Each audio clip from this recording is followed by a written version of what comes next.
Mais uma vez a gente está aqui para compartilhar com vocês, né? Como tem uma amiga nossa que sempre nos lembra, né? Um palestrante é uma pessoa comum, viu, gente? Não é um ser especial, tá? Nós somos pessoas comuns que estudam um tema para dividir com vocês, né? Que qualquer um de vocês poderia fazer também, com toda tranquilidade. O tema que a gente preparou para a gente compartilhar hoje é sobre guias, né?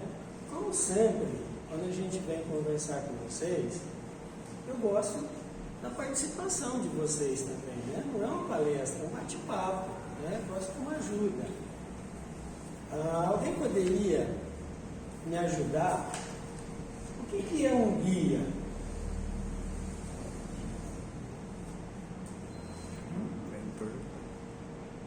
O que é um guia? Aquele que nos indica o caminho. Sim, um guia é aquele que indica o caminho. É um modelo, é um condutor, é aquele que mostra, é aquele que conduz, né? Mas a gente tem vários tipos de guias, não é? A princípio, o que vem na cabeça nossa quando nós falamos guia? Né?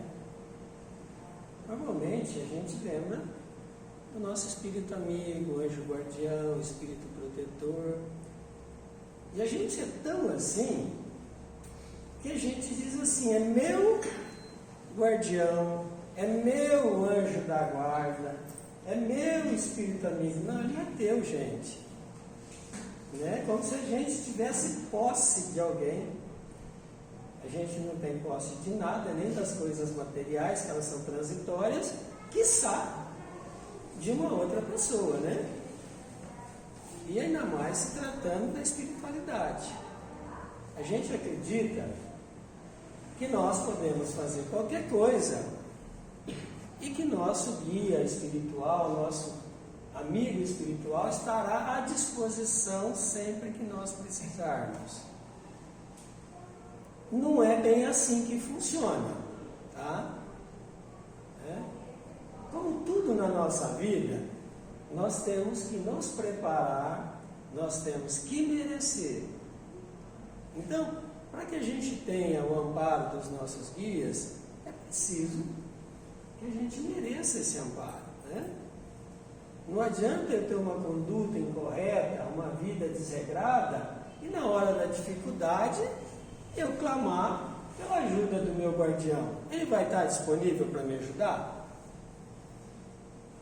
Ele vai estar disponível, mas ele não pode te ajudar porque você não tem condições de ser auxiliado.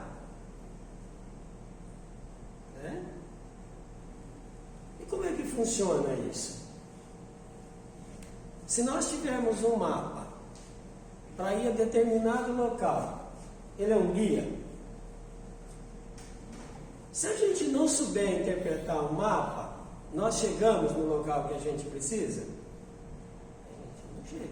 A gente tem o guia, mas não chega lá. Né? E nós temos vários na nossa vida, né? Nós temos, inicialmente, nós nascemos e temos os nossos pais como guias, que nos ensinam a nos conduzir, primeiramente, a andar, a se comportar, a se alimentar, né? Nos ensinam lições de moral, de conduta, que muitas vezes a gente não aprende, né? Mas eles ensinam.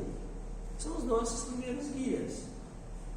E vão estar conosco durante toda a vida, enquanto eles estiverem encarnados. Nós temos os nossos amigos, né, os nossos mestres, professores, durante a nossa jornada de educação. Então a gente vai tendo vários guias durante a nossa trajetória aqui. Os guias espirituais, espíritos de luz, espíritos amigos, eles são mais do que isso. Né? Por que eles são mais do que isso? Porque quando a gente se prepara para reencarnar, eles assumem o compromisso de estarem conosco durante a nossa jornada. E nós nem damos ouvido a eles, na maioria das vezes. Né? Quem de nós deixaria de fazer as suas coisas para acompanhar outra pessoa e viver a vida dela durante um período? Um dia nada, uma semana, um mês, um ano, uma vida. O nosso guia espiritual faz isso. Quando a gente assume o compromisso da reencarnação e ele assume o compromisso de nos acompanhar, ele nos acompanha desde os preparativos para a nossa encarnação até a nossa volta à pátria espiritual. Mas ele fica à nossa disposição o tempo todo? Não fica. Como eu já falei para vocês. Uma mãe, ela deixa de cuidar dos afazeres dela durante o dia para cuidar do filho exclusivamente? Não, né? Ela lava, ela passa, ela cozinha, ela limpa a casa e olha a criança, né? Tem 1000 olhos, a gente não sabe como, mas ela enxerga. E aí de você se fizer uma coisa errada. Não se sabe como, mas ela descobre. Né? Ela sempre vê. Coisa incrível isso, né? Não se esconde nada. E nós, se não podemos esconder da nossa mãe, que é temporariamente limitada, que dirá do nosso guia espiritual? Mas a gente não tem só esse, né? A gente tem mais. Né? A gente tem diversas ferramentas que servem de orientação e guia para a gente. Né? Nós falamos que é um modelo, é um condutor, é um orientador, um guia. Na doutrina espírita nós temos vários. Né? A gente falou do anjo guardião, que a gente tem, todo mundo tem, em que pese ser espírita ou não, todo mundo tem, né? Em que pese acreditar ou não, tem também. Na doutrina espírita, a gente tem as obras básicas da doutrina espírita, né? E elas são para nós, enquanto espíritas, estudiosos, guias. Manuais de orientação. O Evangelho segundo o Espiritismo, ele é um guia de orientação espiritual, né? Que nos informa como nos conduzir perante a vida, né?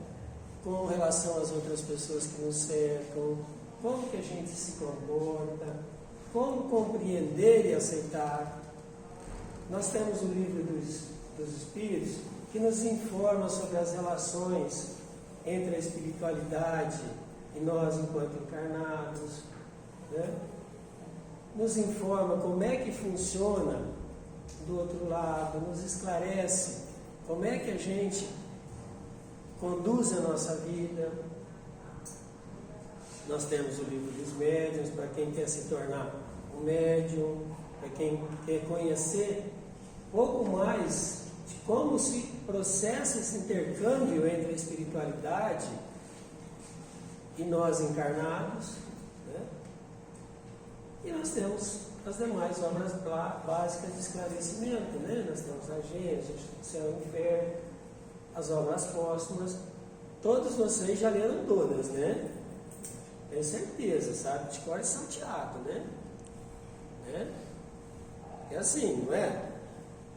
O evangélico, ele põe a Bíblia debaixo do braço e ele recita todos os capítulos e versículos. Pode não entender, mas ele está decoradinho. E nós? Já lemos? Já pegamos esses guias para nos orientar? Ou a nossa orientação ainda está assim, né? Vai que vai. Do jeito que a gente vai aprendendo, a gente vai empurrando. Será que funciona isso? Para o imediatista funciona um pouco, né? Cai aqui, tropica ali, levanta lá e tá indo, né? Mas vai estar sempre com algum problema. Nunca sabe como resolver de maneira efetiva o problema. Né? Resolve hoje, amanhã ele volta. Por quê? Porque a gente não dá uma solução definitiva. A gente não se prepara para isso. E aí, quando a gente vai falar de preparação, a gente tem que lembrar o seguinte: quem é o nosso modelo e guia? Na questão 625 do Livro dos Espíritos, Kardec pergunta, né, a espiritualidade, quem é, né, o nosso modelo mais perfeito de orientação, né, para que a gente possa se conduzir, possa se espelhar. E eles respondem: vide Jesus. E por que ver Jesus? Porque Jesus é, como nós sabemos, o nosso modelo e guia. E é o ser mais perfeito que já habitou o nosso mundo. O que ele trouxe para a gente? O Evangelho, seus ensinamentos. Ele esteve aqui há 2000 anos, né? E nós temos esses ensinamentos até hoje. O que nós aproveitamos desses ensinamentos? Para a nossa vida prática, né? Não adianta esperar lá na espiritualidade. Na espiritualidade a gente aprende também, mas aprende aqui. Enquanto a gente está aqui, tem que fazer por onde aqui. Né? Não vamos deixar para ir para a espiritualidade do jeito que a gente está hoje, né? A gente tem que ir um pouquinho melhor. Porque senão, a gente tem que começar de novo. E aí a gente tem o nosso mestre, nosso modelo, nosso guia. E ele ensina para a gente coisas simples, para que a gente possa melhorar a nossa vida. Ele pede para a gente perdoar os nossos inimigos. E nós acreditamos que perdoar os nossos inimigos e amar os nossos inimigos é a mesma coisa que a gente amar as pessoas que são mais caras para a gente, por exemplo. O que não é verdade. Jesus não está pedindo que a gente tenha esse amor ainda. Né? Nós vamos chegar lá. Mas não hoje. Quando ele pede que a gente perdoe os nossos inimigos, ele pede para a gente que a gente não revide o mal que eles estão nos fazendo com o mal. Né? É uma forma de perdoar, de abrandar. E quando ele pede que a gente ame os nossos inimigos, ele não está pedindo para que a gente o abrace, o beije, o encha de carinho, das manifestações de amor que a gente tem com as pessoas que a gente gosta mais. Ele está pedindo que a gente ore por ele, que a gente envie boas vibrações, para que ele também encontre o seu caminho, para que ele também melhore, para que ele também aprenda a amar, a perdoar. Então ele não pede para a gente coisas impossíveis. Ele pede para a gente amar o próximo, mas em seguida nos diz: amar o próximo como a si mesmo. E aí eu não posso amar o próximo se eu não me amo, se eu não me conheço, se eu ainda não me aceito do jeito que eu sou.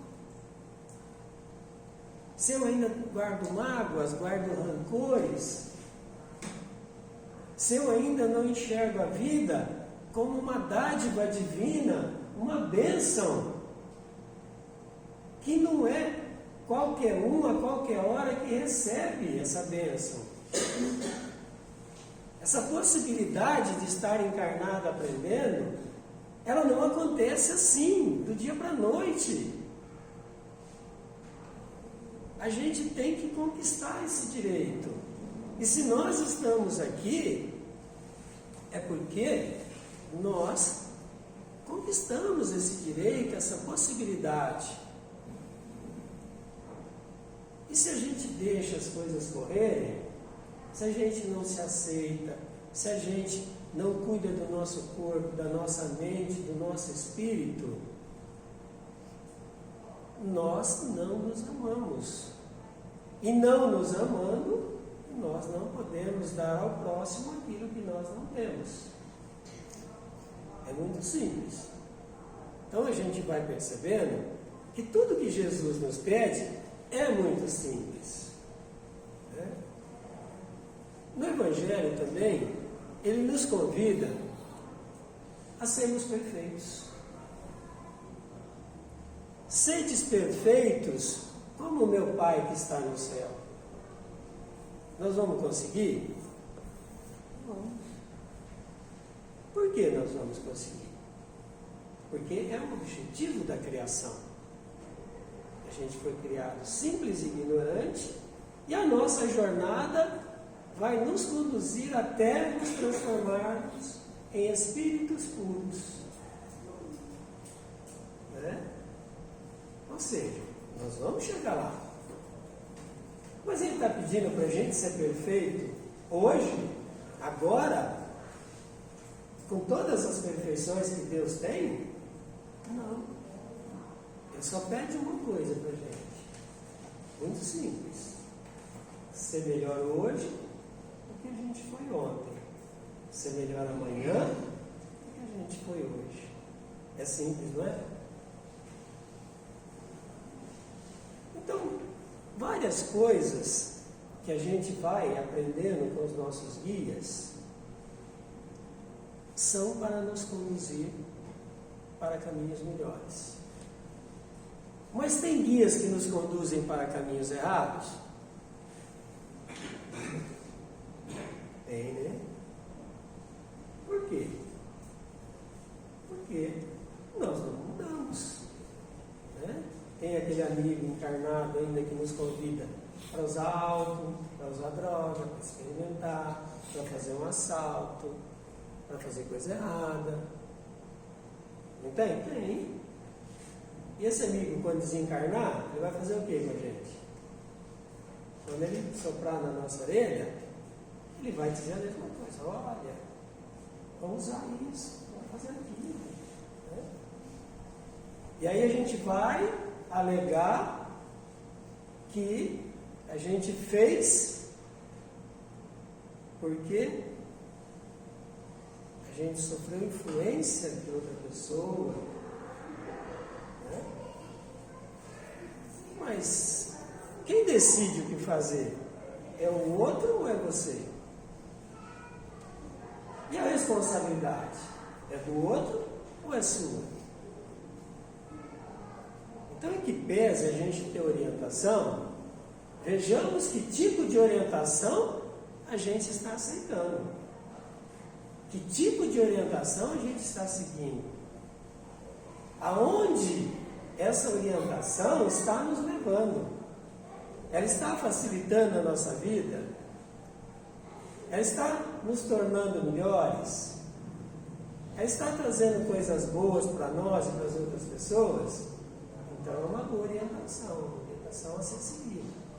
Ela não faz nada disso? Então não é uma boa orientação. É hora da gente se afastar. É hora da gente seguir outros caminhos. Né? E aí, é bom lembrar, né? A gente já comentou, não sei nem se aqui, mas Deus não escreve certo por linhas tortas, tá, gente? Deus escreve certos por linhas certas. Nós é que desviamos do caminho, tá? Então, esqueçam isso. Deus não erra. Jamais.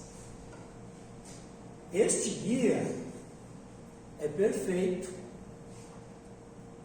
é justo, é bom, é amoroso, é misericordioso. Então não esperem que Ele erre conosco.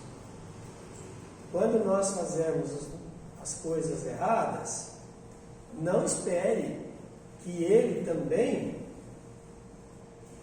vá nos permitir deixar de pagar os nossos erros, tá? Então, é isso. Que pese a gente ter todas as orientações, quando a gente erra por conta própria. Quando a gente assume o risco, a gente paga por ele. Não duvidemos de Deus jamais. De Jesus, também não. Mas duvidemos das orientações duvidosas, falsas, ruins, as orientações que nos convidam às facilidades, ao erro. Dentre todas as orientações que Jesus nos deixou, Ele não falou para a gente em nenhum instante que o caminho até a perfeição seria fácil. Não. Ele disse, sim, que ninguém iria ao Pai senão através dele. Mas disse também que sempre estaria conosco. E acrescentou que não daria a nenhum de nós um fardo maior do que aquele que nós poderíamos carregar. Então, se em algum instante dessa nossa jornada nós ainda temos alguma dúvida, acho que é chegada a hora da gente começar a repensar isso. Escolher qual caminho, qual guia nós queremos seguir. Ele está aí para a gente, disponível para qualquer um. Basta apenas que a gente se disponha a segui-lo. E com a certeza, que ao seguir os seus ensinamentos e as suas orientações, nós seremos felizes. Hoje, talvez não. O que é a felicidade hoje para nós? Bem-estar? Saúde? Dinheiro? Não sei, cada um de nós tem, a sua perspectiva. Mas, dentre essas situações de felicidade, eu gostaria de convidar vocês a refletir qual delas a gente vai poder levar quando a gente voltar para a espiritualidade. Porque muitas situações que a gente consideraria como felicidade aqui são coisas materiais que a gente não vai poder levar. Então, talvez seja o momento da gente fazer algumas reflexões sobre aquilo que a gente quer e aquilo que importa realmente. Talvez aquilo que a gente queira não importa.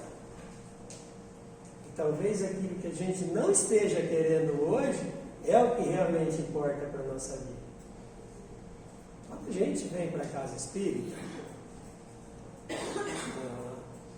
a princípio, entende-se que nós queremos melhorar, não é? A gente vem em busca de alguma coisa diferente. Porque aquilo que nós temos não está sendo suficiente para a nossa vida.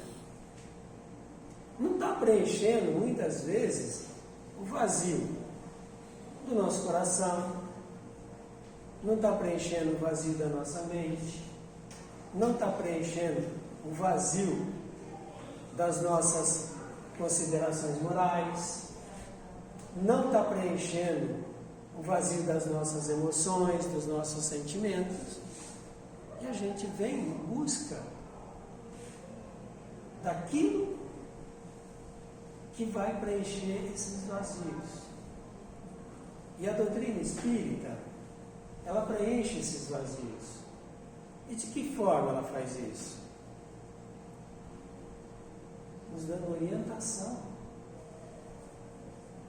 nos ensinando a raciocinar, nos ensinando a pensar, nos ensinando a medir as coisas, nos ensinando a não acreditar em tudo aquilo que os nossos olhos e ouvidos veem e ouvem, mas a pensar sobre se isso é bom, se é ruim, se faz bem, se não faz bem, se eu posso, se eu não posso. E poder eu posso tudo, né? Paulo de Tarso, no livro dele, ele já nos diz, né? Tudo me é lícito. Ou seja, a gente aprende aqui na doutrina espírita que tudo para nós é permitido. Se eu quero beber, eu bebo. Se eu quero comer, eu como. Se eu quero ir em festa, eu vou. Se eu quero não fazer nada, eu não faço. Se eu não quero vir no centro, eu não vou. Eu faço o que eu quero, tudo é permitido. Mas ele aduz logo em seguida: tudo me é lícito, mas nem tudo me convém. Né? Nem tudo que eu posso fazer é bom para mim. Então, antes de fazer determinadas coisas, é bom que a gente pense: será que isso é bom para mim? Será que isso vai me tornar melhor? Será que isso vai fazer com que eu me sinta melhor? E eu me sentindo melhor, as pessoas que estão ao meu lado também vão poder sentir melhor? Também vão poder estar melhor? Eu acho que a gente pode raciocinar sobre isso, né? A doutrina espírita não dá as ferramentas para isso. Não é só um convite para que a gente entre e fique perdido. Não. É um convite com ferramentas. Né? Ela não nos deixa perdidos, pelo contrário, ela nos esclarece de tudo que nós necessitamos. É preciso, porém, que nós realizemos o esforço de começar, de perseverar, de terminar aquilo que nós começamos. E para isso, com toda certeza, nós vamos contar com todos os guias que estiverem disponíveis para nos auxiliar. Basta apenas que a gente se disponha a ouvi-los e a segui-los. Muito obrigado a todos vocês.